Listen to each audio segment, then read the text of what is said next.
remember what we said, man. Best linebackers in the league. Let's go.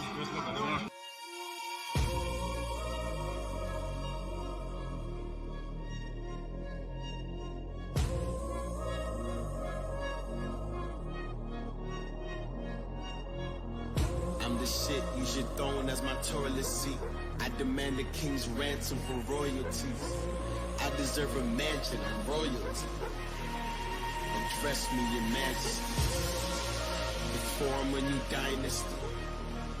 The old one must die next scene. I am your highness, please. Address me, your majesty.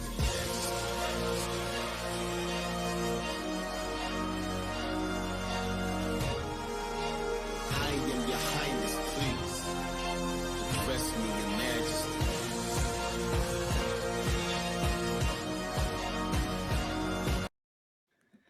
Now, I don't know how you cannot get hyped seeing all those sacks. I mean, Tamba, can you not be hyped seeing all those sacks? No, I can. I mean, those were the good old days, for sure.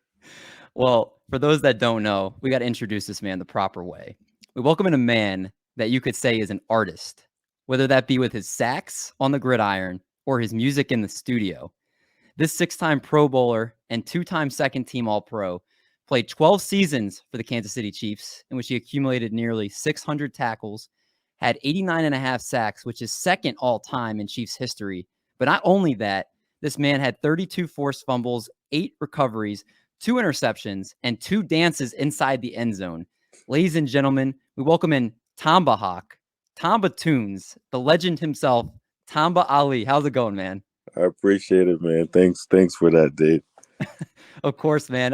We were talking a little before the show. I'm a huge Kansas City Chiefs fan. Been watching them pretty much the last 15 years or so. And you were a huge part of that defense. You were the heart and soul of that defense.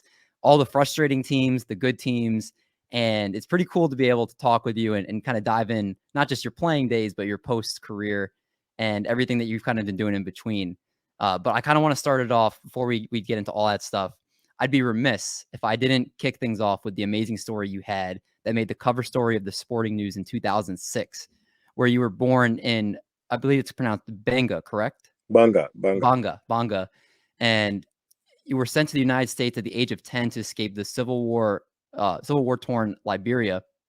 And you were working to become an NFL caliber player from the start so you could raise money to reunite with your mother to bring her to the States. So my question to you is, what was it like growing up there, being separated from your mom, and ultimately how different was it once you came to the States? Looking at it, it's, we're kind of living in a similar time because of what's happening in Ukraine. Mm-hmm. You have innocent people who have nothing to do with what's going on with the political side of things, and now they're getting caught between crossfires. And it's kind of similar of what happened to my life. I grew up at the age of 6 in '89. We had to flee the war.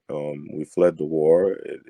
We spent maybe 2 years going in and out of hidings in bushes. And at one point, the war just became, pretty bad. And we fled and went to the Ivory Coast. And my dad is a teacher, was a professor. He has retired in this country. And we were able to get in contact with him. He's an amateur radio guy. He's always had his amateur radio with him. And my brother, my oldest brother, knew how to work it. And he basically got in contact with my dad. My dad was able to come back to the Ivory Coast, file for us. We got denied, and then we went to Ghana, and Ghana was able to allow us to get into the States. And, we had to leave my mom there because my dad had his wife here in the States.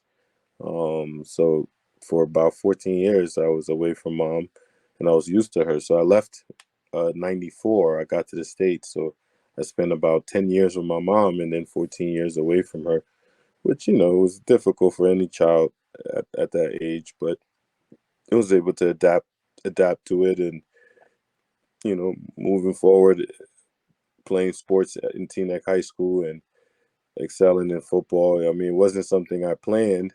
I just enjoyed playing the game, and I was able to get recruited by a lot of college. Over 65 Divisional 1A schools came after me, but I think the best decision made was to go to Penn State and play for Joe Paterno, and I had a great defensive coach there, Larry Johnson Sr., who's put a bunch of pass rushers in the league. He's right now in Ohio State. So again, and I had favors from some big time people like Jack Camp, Joe Paterno himself, Scott Paterno, Carr Peterson, Lamar Hunt. A lot of people kind of came, to help the situation that I was in. We were able to get my mom into the country, which we all got reunited. Yeah, I mean, it's a great story. And just going back a little bit to talking about Penn State, you didn't mention this. You were being very humble, so I'm going to mention it for you. The fact that you were recognized as unanimous All-American your senior season, the Big Ten Defensive Lineman of the Year, first team All Big Ten selection. I mean, I could read all your accolades. It would be like reading you a novel. So I don't want to sit here doing that, but obviously a great, great player. I'm curious, your senior year when you were there, did things really start clicking for you in a way that they hadn't before? What did you notice for why all of a sudden were you bursting out on the senior year compared to your rest of your time at Penn State? Penn State was a struggle. When I got there, the team was good. That's when Larry Johnson rushed for 2,000 yards. Mm-hmm. We had about 2 first-rounder and maybe 4 first-rounder, maybe Brian Johnson, Larry Johnson, Jimmy Kennedy, maybe Brian Scott. And some second rounders like Anthony Adams. So we had a great team. They didn't do as well as my senior year, but then afterwards, the players that were there, wasn't taking football serious. And Joe is a serious guy, so he fired a bunch of those guys. He told them, you can just graduate and get out. And so we had a bunch of young guys on the team who had to now step up to the plate and play college football at a high level, which again, most people are not used to. I mean, some guys wait 2-3 years before they can get on the field in college. So we struggled my second year, my third year. And so it was incumbent upon us to have a good season because Joe was getting a lot of, he has to go kind of deal. Joe has to go. He's too old. And we loved Joe and we wanted to play for him.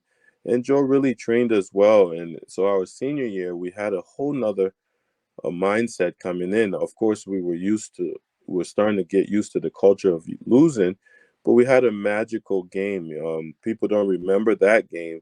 Is when we played Northwestern. Northwestern was beating us, and it was 4th and 15 in like the fourth quarter, and Michael Robinson had completed a pass to Isaac Smokle, and after that, D. Wills caught the ball in the end zone, ran it up in the end zone. We come back to beat Northwestern and go on to have a really great season. So it wasn't really about me, but our core group of guys really came together to really do something special that year. We had a chance we could have played in the national game if it wasn't for this 2 seconds put back on the clock for Michigan to come back and beat us. And Alan Zamitis is still at Penn State right now. I think he's working on the staff.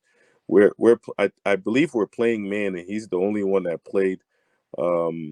He played zone, so we beat him up about it all the time. But but we could have played for a national championship in the national championship game. But it was a bunch of guys coming together and just and playing for a bigger cause than just their season. Yeah, I mean, you were 11-1 that year. You guys were really just on another level. One of the things I thought was really interesting, though, is after your time at Penn State, Tamba, we've known each other for 15 minutes now. I would say we're friends, and I can already see this about you, that during the draft process, NFL scouts were taking notice not just from the workouts and what you were doing, but how you conducted yourself in all your interviews at the NFL Combine. And the Chiefs jumped up to take you at the 20th spot because many actually had you going later in the draft from everything I was reading. Yeah. Now, do you think, just for the fact of how well spoken you are, just kind of how you carry yourself, do you think that helped play in, obviously, with how the performance that you had on the field? Do you feel like that kind of led to the perfect storm of you getting taken earlier at the 20th spot? I would say it's a combination of both. Obviously, the Chiefs saw something in me, and I wasn't the fastest guy coming out. We had some guys running 4.5s. We had some guys really, that can bench press, can really do all the things that you need at the combine. I wasn't one of those guys. But every time they put the film on, they were, they saw a different person. They said, well, this guy seems to want to get to the ball. And then being at the combine, you go to Penn State, Joe forces you to be in class. If you don't do class, you're not going to play. So, he takes attendance for all the players in class. So, yeah, I mean, being at Penn State helped develop. When I was in speech comm, it was really hard for me to speak in front of people because, coming from Africa, then coming to, a place where it's everything's changing. It's like I'm surrounded by a lot of intelligent people, a lot of educated people, and I'm in classes where I'm like, this is what, 94, 2002. It's a little time, and I had to catch up on everything. So Penn State definitely helped shape how things should go for me, and I had some great, I still work with them. My agents, they definitely schooled me well enough to know how to conduct myself, at the combine and what was coming. But yeah, I think it's a handful of both. I think my play says something, but then I think how, we conduct ourselves from Penn State obviously speaks for itself. And teams are attracted to that. You can represent the team well. Oh, yeah, for sure. I think a lot of times you can see people falling down draft boards based off when they sit down with them and kind of just get a sense of, hey, like, how smart are you, based off, like, if we diagram things for you, can you draw up things, or just how well spoken are you? And it seems like you checked every single box with that. I'm also curious, when you got drafted 20th overall, what did you do to celebrate that night?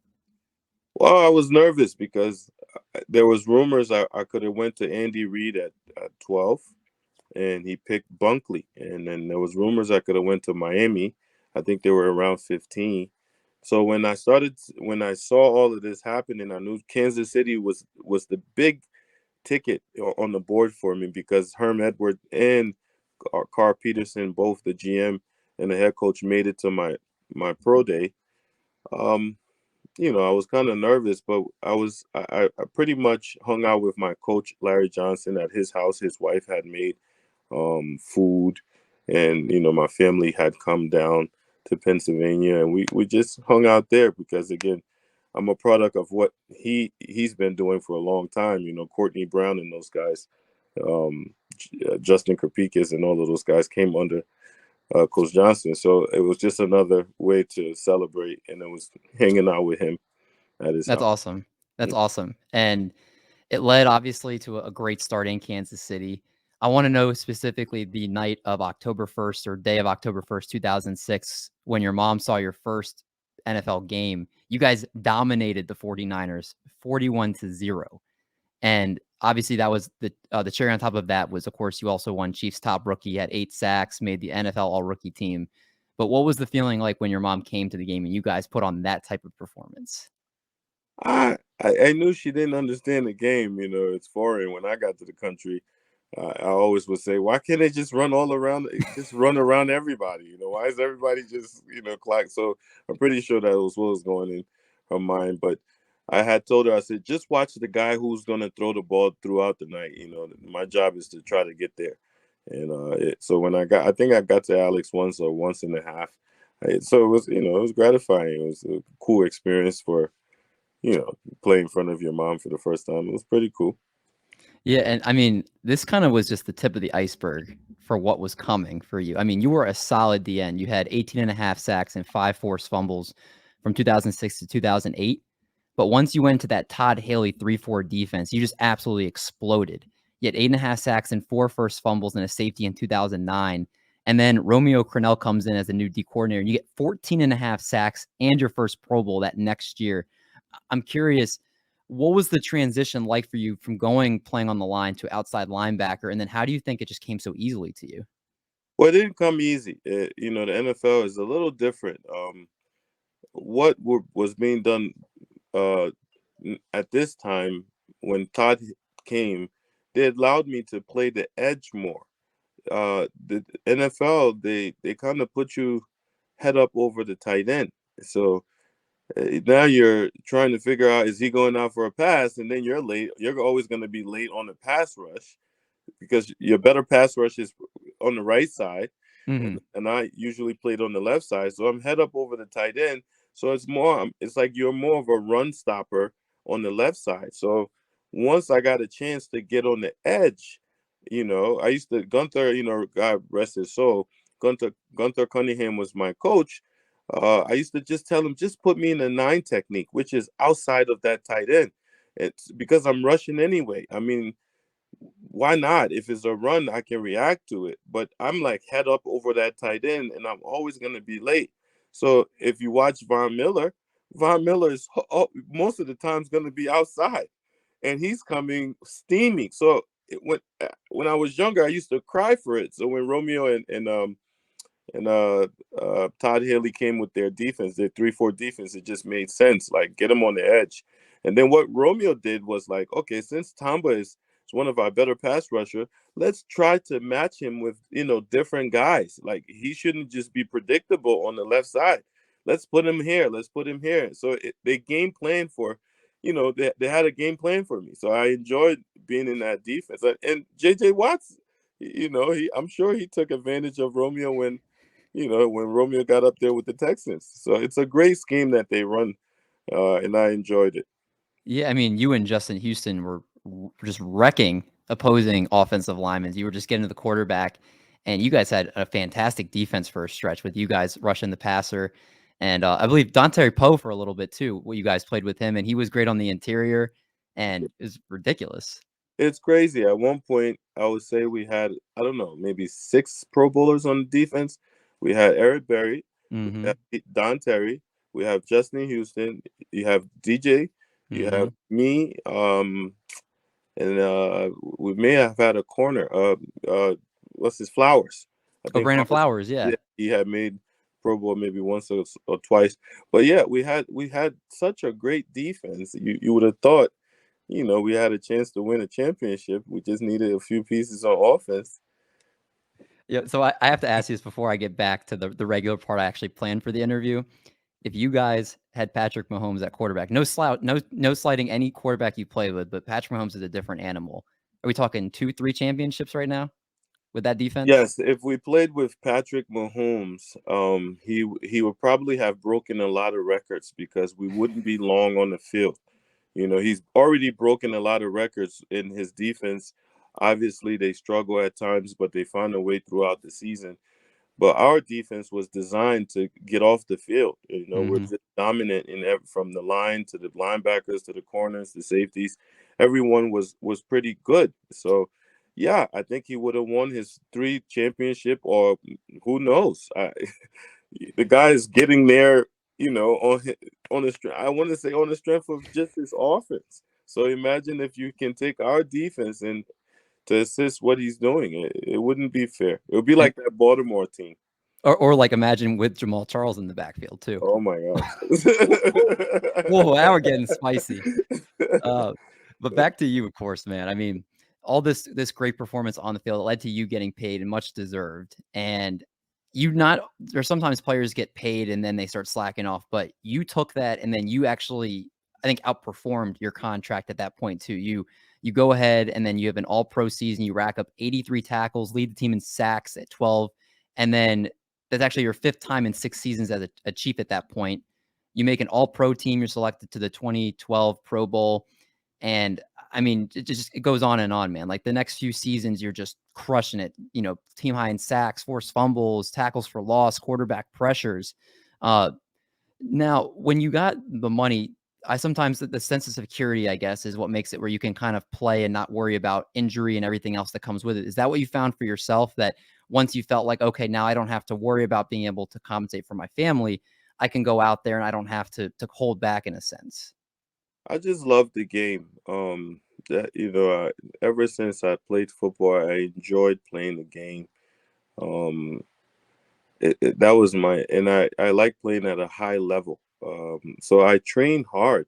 My training regimen wasn't easy at all. I mean, I'll go, off season, let's say after our OTAs and whatnot, I'll go up to the Gracies in California, Henner and Hiro. Those are my masters when it comes to jiu-jitsu, and I will structure a whole regiment, and of course I'm gonna grapple with them, but we'll wake up in the morning, 6:30, 7 o'clock. We're on the beach, 6 days a week, and we're doing 110 sprints. We're doing all kinds of different agility drills, and they'll be there right with me to help me with it.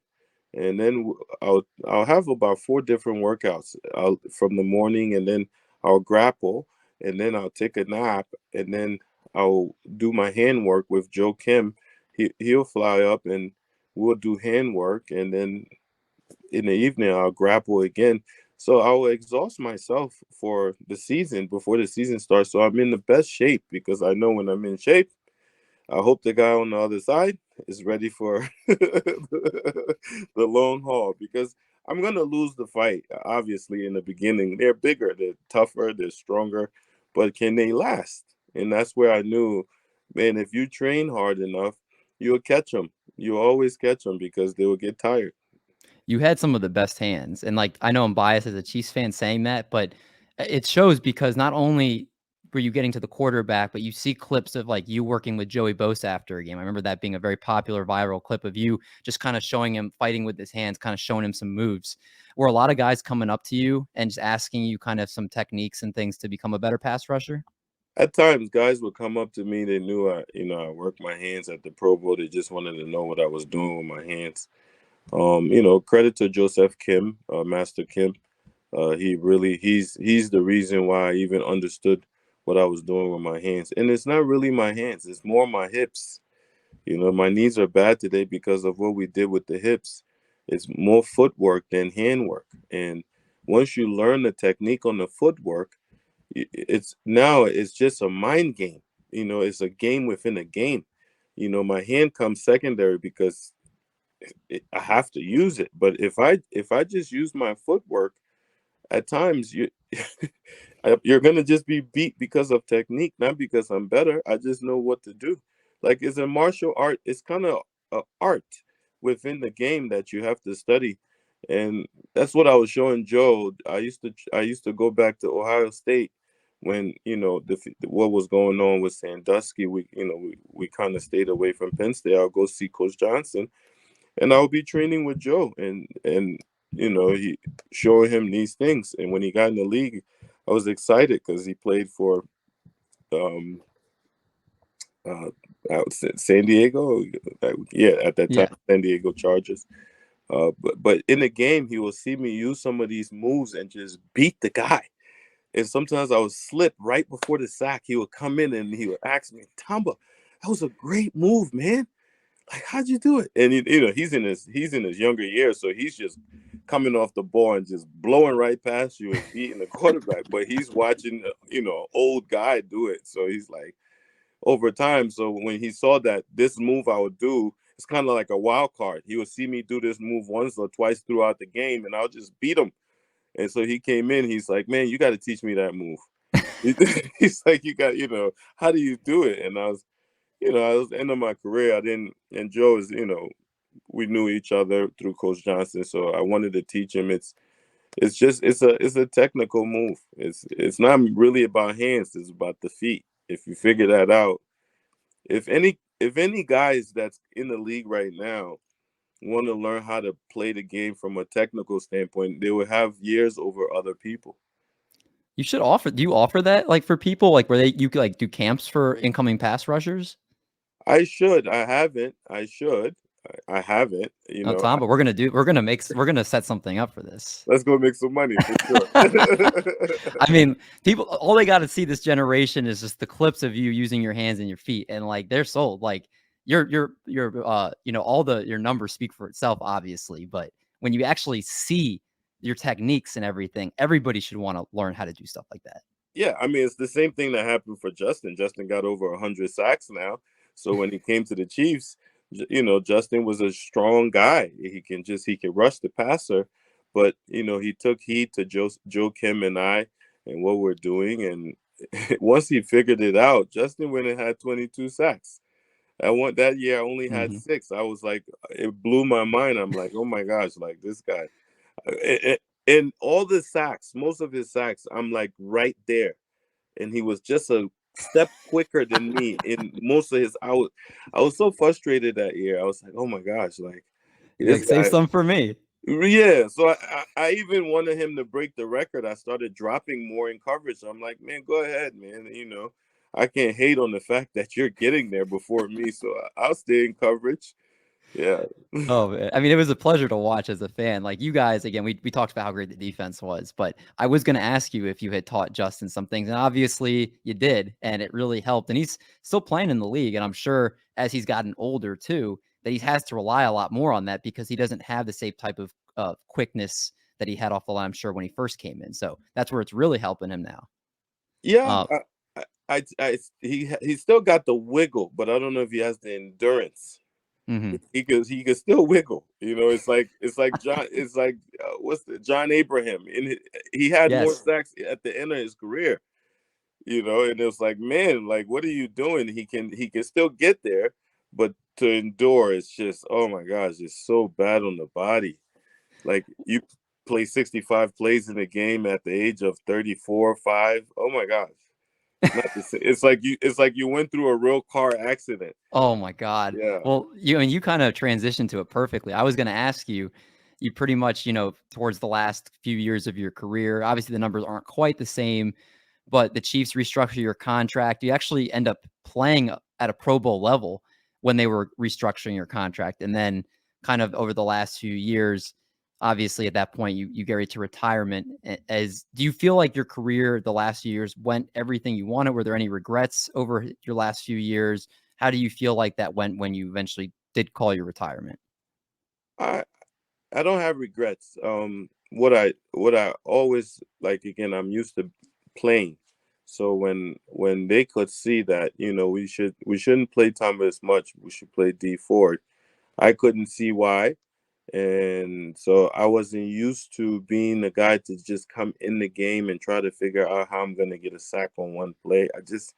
That's not my game. And so it kind of took the life out of me. And guys was like, don't leave the league, go around, make your money, man, make as much money as you can. And I'm just like, I never played for money. If I still feel like I can do it, let me do it. If I can't, then it's okay. But I look at it, I applaud Andy Reid because he's done this a long time. He probably saved my knees. Now I'm 38 years old and I enjoy doing music. At times, if I don't keep my weight down, like right now, my weight is a bit high in this cold climate because we can't be outside, whatever. But if I don't keep my weight down, my knees are terrible. Like if I go play basketball I come home, I'm like, oh my gosh, I really destroyed my body. I just didn't know it. Because we're not on drugs anymore. We're not all, shot up for the game anymore. So everything I'm feeling, sometimes just walking, I'll just feel my foot. So now I can sit back and say, yo, I appreciate what they did for me. They paid me to sit the bench. I mean, great. I didn't appreciate it while I was in it.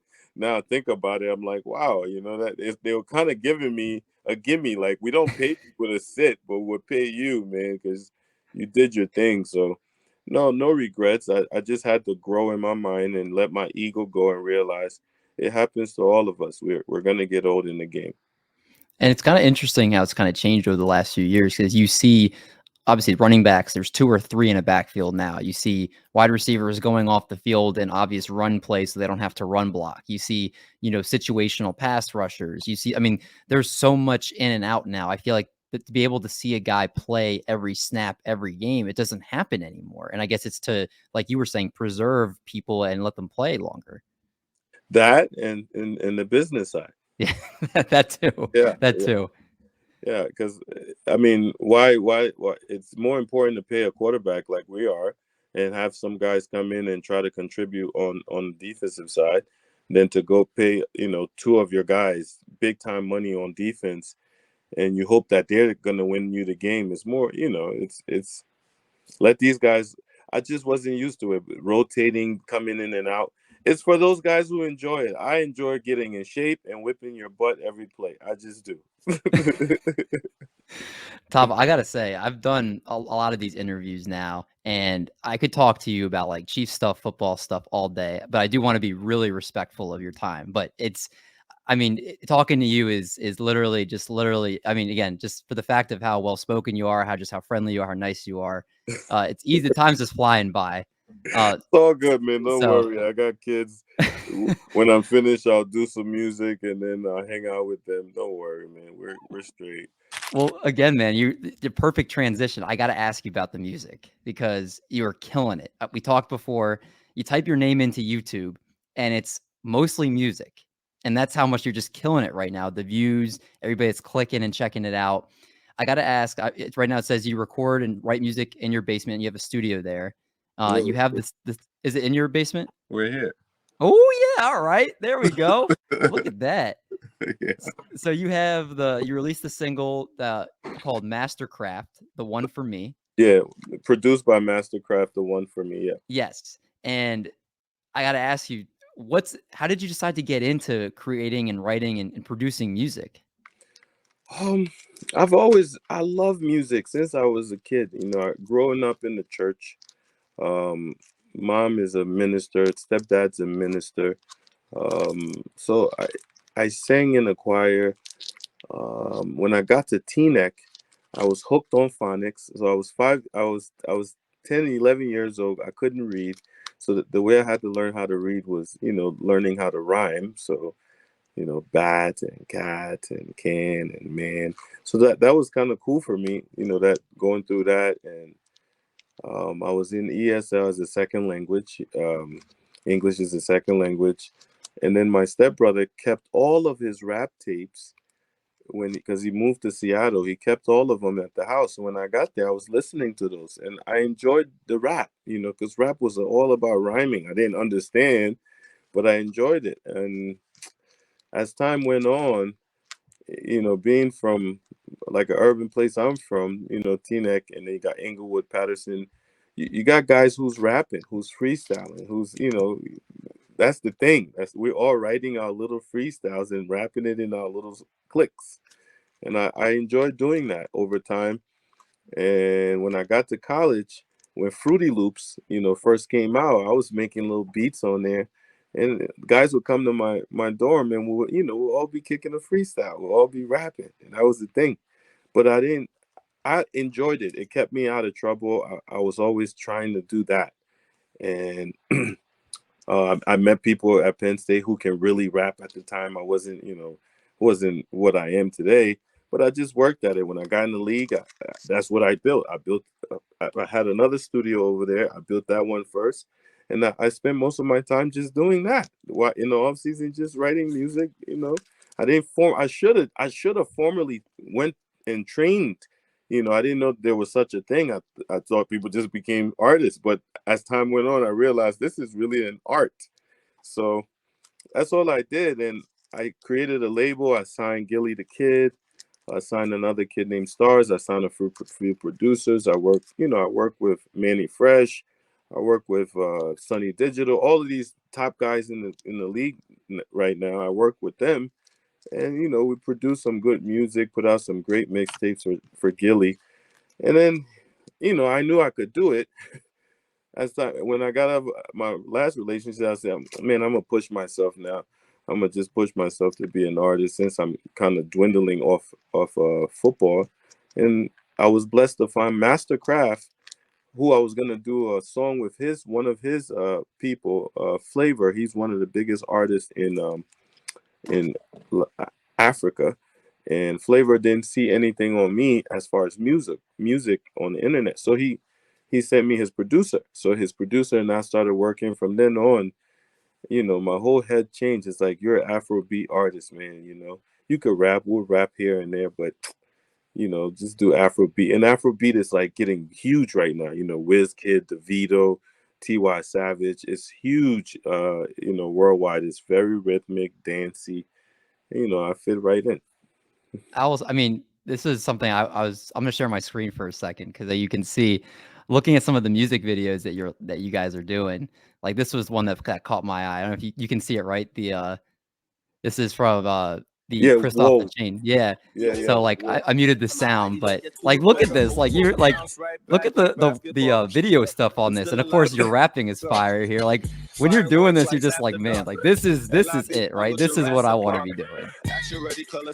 Yeah, I mean, I enjoy doing it. I enjoy doing it. It's a lot of money, but hopefully we can make some money doing it one day. But I enjoy it. It's kind of bringing out the culture. Yeah, I love it. It's do you have a favorite song you've ever produced? Like, do you have your like, this is if I were gonna show somebody my work and I had shown one song, this is it.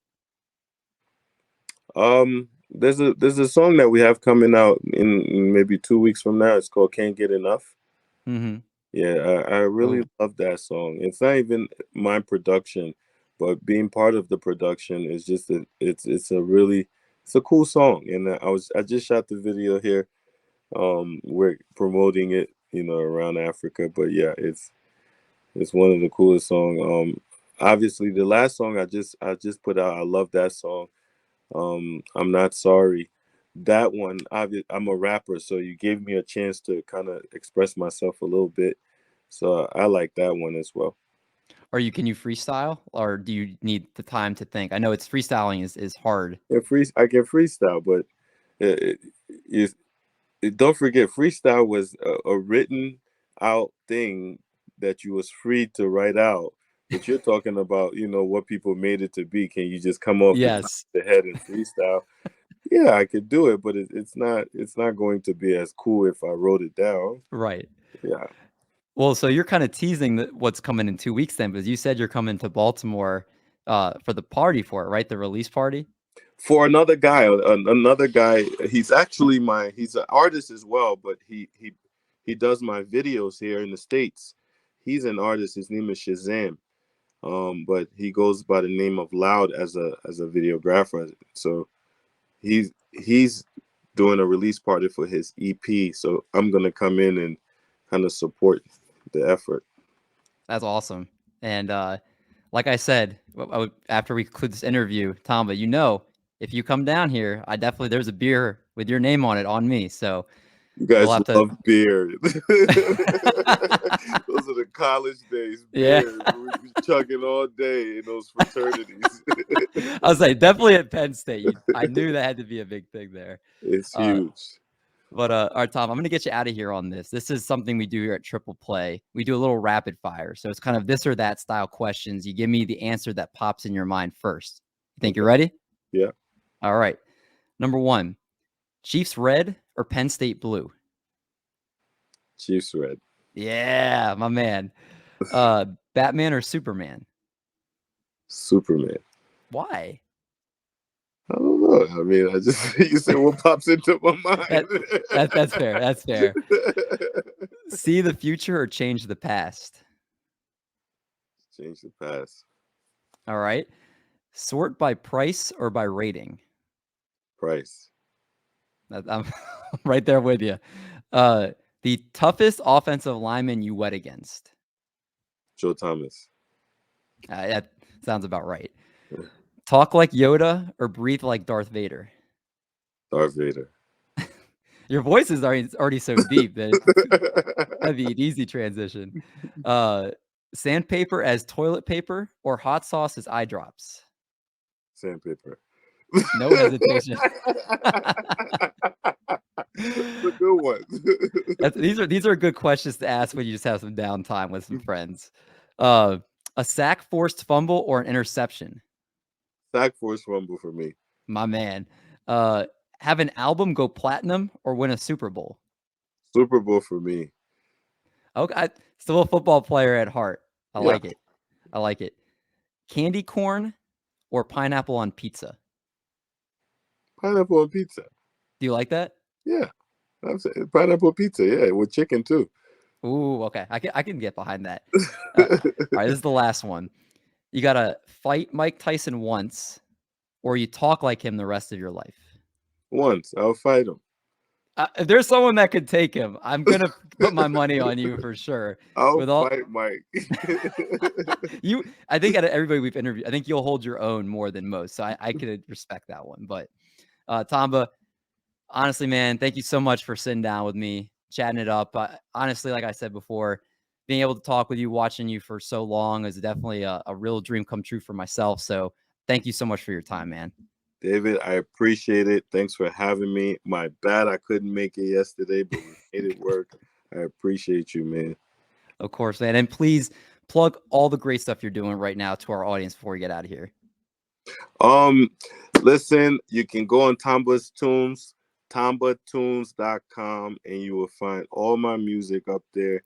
If you want to watch any old football clips, I'm sure YouTube has enough of it.